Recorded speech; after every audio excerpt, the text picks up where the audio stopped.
Мы с тобой совершили большую ошибку, когда решили жить все вместе. Что теперь делать?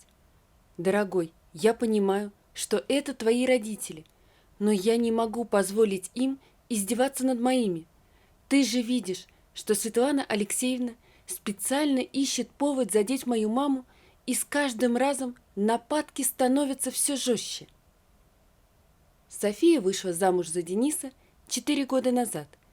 Первое время после свадьбы молодые люди жили на съемных квартирах и усиленно копили на собственное жилье. Соня всегда мечтала жить в большом коттедже в окружении близких людей. Ей хотелось, чтобы родители всегда были рядом. Как ни странно, Денис мечту супруги поддерживал и даже предложил, чтобы и его родители тоже переехали. Светлана Алексеевна и Михаил Андреевич жили далеко. Денис с родителями виделся редко и очень по ним скучал. У супруга не было возможности часто ездить в Воркуту. Именно оттуда Денис и был родом. Свекровь и свекра Соня видела всего один раз в жизни, когда они приезжали на свадьбу. Свекровь тогда Софии показалась довольно милой женщиной. Только позже Соня поняла, что первое впечатление оказалось обманчивым. Позже она увидит истинное лицо Светланы Алексеевны. Несколько лет Денис и Соня, во всем себе отказывая, откладывали деньги. Накопленной суммы не хватило, поэтому супруги взяли большой кредит в банке. Благо, работали оба официально и имели хорошую зарплату. Наконец-то дом мечты был найден и куплен. Большой двухэтажный коттедж с 5 спальнями, 2 ванными комнатами, просторной кухней и обеденной зоной располагался всего в нескольких километрах от города, куда общественный транспорт ходил регулярно. Ремонт в коттедже был совсем свежий, часть мебели хозяева оставили новым владельцам. Когда Соня предложила маме и отцу переехать к ним, те обрадовались. Юлия Сергеевна и Павел Викторович жили в деревне. Дом у родителей Сони был хоть и небольшим, но добротным. Посоветовавшись, родители продали недвижимость и все деньги отдали дочери. На них молодая семья приобрела недорогой, но надежный автомобиль, чтобы можно было добираться до работы, мебель и бытовую технику. Дом теперь был полностью готов к проживанию. Разместив тещу с тестем, Денис позвонил своим родителям и тоже предложил им переехать поближе к цивилизации. «Мам, давайте к нам. У нас теперь есть дом в 2 этажа со всеми удобствами. Для вас с папой отдельная комната уже готова. Тут все рядом. И больницы, и магазины. До города совсем недалеко». Родители Сони, когда к нам переезжали, все свое имущество в деревне продали, и теперь у нас есть и машина. Ну что скажете? Светлана Алексеевна обрадовалась. «Мы, сынок, с радостью твое предложение примем. Устали уже от севера, а так климат сменим. Глядишь, и здоровье поправится». «Вот и хорошо. Соберетесь выезжать, обязательно мне сообщите. Я вас встречу». Соня новости о том, что скоро к ним переедут и родители Дениса, искренне обрадовалась. Девушка мечтала, когда у них появятся дети, бабушки и дедушки помогут с воспитанием, а то у нее опыта нет, а мама со свекровью дадут дельный совет. Проблемы начались практически сразу после приезда Светланы Алексеевны и Михаила Андреевича. Родители Дениса высказали свое недовольство по поводу комнаты, которую для них приготовили. «Что же ты, сынок, самую плохую спальню нам выделил? Она от лестницы далеко, темная какая-то. Зимой в ней, наверное, холодно. Мы в Воркуте своей и так толком солнца не видели». «Да», — вторил жене Михаил Андреевич. «Уж мог бы постараться, сынок, для мамки с папкой. Мы на тебя жизнь, можно сказать, положили. А ты нас вот так вот благодаришь? Почему сватьям досталась просторная спальня, а нам какая-то каморка?» Соне стало обидно. Ее родители все деньги от продажи дома вложили в этот коттедж, а Светлана Алексеевна и Михаил Андреевич даже билеты за свой счет покупать отказались. Квартиру в Воркуте тоже продали. Сказали, что деньги положили на вклад под проценты. Денег, конечно, со свекрови и свекра Соня не требовала. Просто ей хотелось элементарного уважения и благодарности. Юлия Сергеевна и Павел Викторович, чтобы сгладить конфликт, согласились поменяться комнатами. Женщина потихоньку сказала дочке: «Сонь, нам с папой, если честно, все равно, в какой спальне жить. Да и спальня, наоборот, для нас была великовата. Мы без проблем прямо сейчас перенесем свои вещи. Пусть сваты переезжают. Не ругайся, не нужны эти конфликты. Все можно решить мирно». Светлана Алексеевна, добившись желаемого, посмотрела на невестку торжествующим взглядом. Пусть знает, что с ней шутить не стоит. Ночью, ложась спать, Михаил Андреевич спросил у жены: «Ну что, ты от своего плана не отказалась?» «Нет, конечно. Эти двое пусть катятся куда хотят, а сын со своей женой работают, могут позволить себе съемную квартирку, если что. Мы с тобой на старости лет наконец-то поживем как люди. Намаялись в этой вымирающей Воркуте. Кстати, ты думаешь на работу устраиваться?» «Да, думаю таксистом пойти. А что? Деньги у нас есть. Прикупим какую-нибудь машинку, и буду я по поселку бомбить, людей в город катать. Всяко, наверное, удобнее на машине, чем на автобусе трястись. Думаю, от желающих отбоя не будет». Соне в это время не спалось. У женщины было ощущение, что грядет какая-то большая беда. Чувство тревоги никак ее не покидало. Поэтому она решила спуститься на кухню и выпить теплого молока. Раньше это средство всегда ей помогало уснуть. Из спальни свекрови и свекра Соня услышала приглушенные голоса, но останавливаться и подслушивать не стала. Мало ли, о чем говорят родители Дениса, не ее это дело. Чтобы погашать большой кредит, молодые люди были вынуждены много работать, часто возвращались домой поздно. Ни Денис, ни Соня никогда не отказывались от подработок, за них неплохо платили. Женщина надеялась, что ее мама и свекровь возьмут на себя домашние обязанности. Обеспечение сразу 3 семей ведь легло на их с Денисом плечи. Родителей они на работу не выгоняли, просто хотели получить от них посильную помощь. Соня, вернувшись с работы, застала Светлану Алексеевну и Михаила Андреевича в гостиной. Те, разложив диван, смотрели по телевизору какой-то сериал. Сонина мама готовила на кухне. Женщина, поздоровавшись со свекрами, быстро переоделась, приняла душ и отправилась помогать маме. На плите все конфорки были заняты, в одной кастрюле кипела картошка, в сковороде тушилось мясо. Мать спросила: «Сонь, у соседей ни у кого хозяйства нет? Поросят, например?»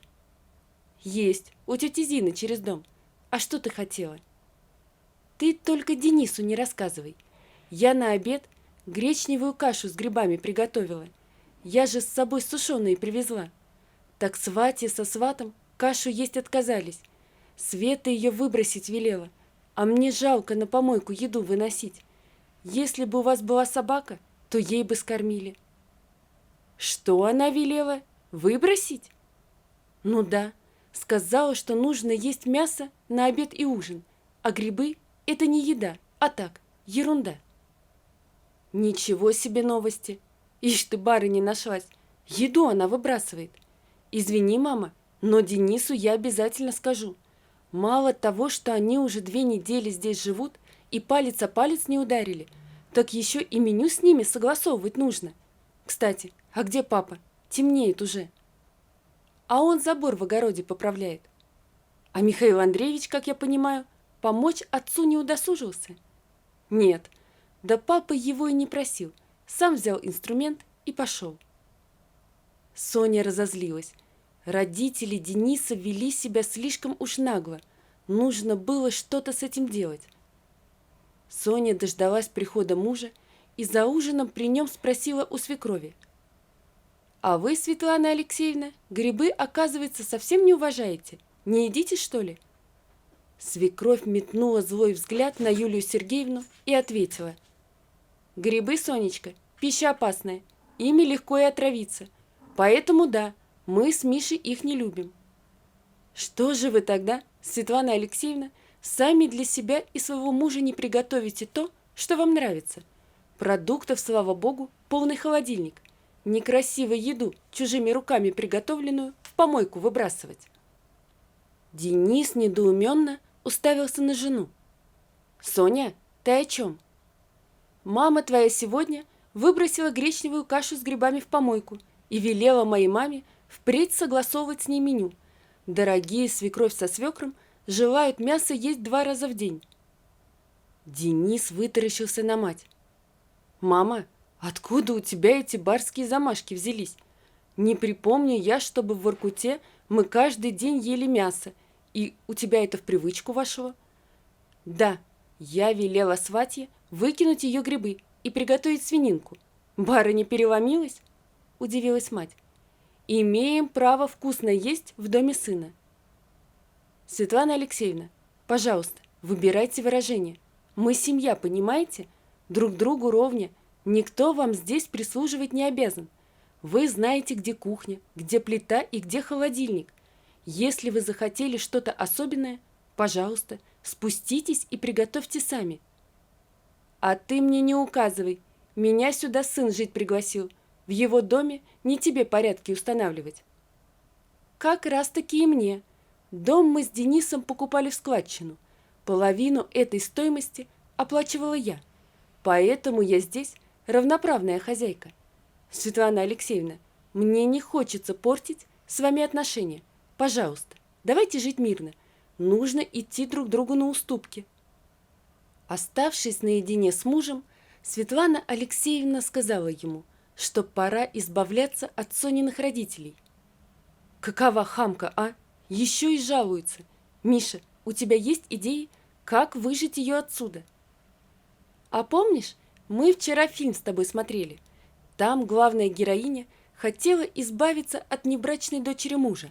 Она ей свое кольцо подкинула и сказала, будто та его украла. Мигом бедолагу из дома выставили». «Точно, Миша, ты гений. 2-3 дня подождем и приступим. Ты будешь мужа ее отвлекать». «Света, он с раннего утра выходит во двор и начинает что-то чинить. Ты что, предлагаешь мне вместе с ним работать?» «Да, Миша, ради 2-этажного дома ты поднимешь свое ленивое туловище с дивана и немного поработаешь. Понял меня?» «Понял, Света, понял». Когда сына с невесткой дома не было, Светлана Алексеевна по каждому поводу придиралась к сватье. Юлия Сергеевна на колкости не отвечала. Женщина вообще имела абсолютно неконфликтный характер, ругаться и спорить не любила, что было на руку наглой матери Дениса. Светлана Алексеевна, пользуясь тем, что Юлия Сергеевна с раннего утра находится на кухне, а Павел Викторович с ее мужем на улице чинит дверь сарая, достала из шкатулки золотое кольцо, отнесла его в спальню сватов и спрятала в ящике с одеждой. Вечером, незадолго до ужина, когда Соня и Денис уже были дома, Светлана Алексеевна разыграла сценку с пропажей дорогого украшения. Женщина рыдала. «Мишенька, это то кольцо, которое ты мне на годовщину свадьбы подарил. Дорогущее. Оно моему мужу от бабки досталось. Куда оно из дома могло деться?» Денис пытался успокоить мать. «Мама, посмотри получше. Может быть, закатилась куда или между полок комода провалилась. Бывает же такое». «Нет, я все обыскала. Наверное, это Юлька взяла. Я уверена».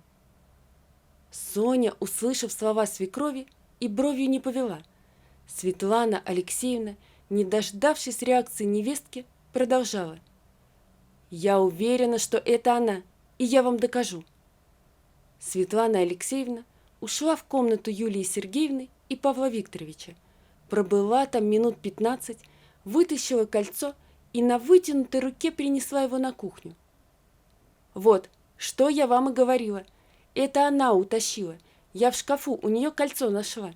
Денис, я требую, чтобы вы немедленно выгнали из дома эту ворюгу. Соня наконец заговорила. А откуда вы знали, где именно следует искать пропажу? Чего молчите? Денис, я тебя расстраивать не хотела.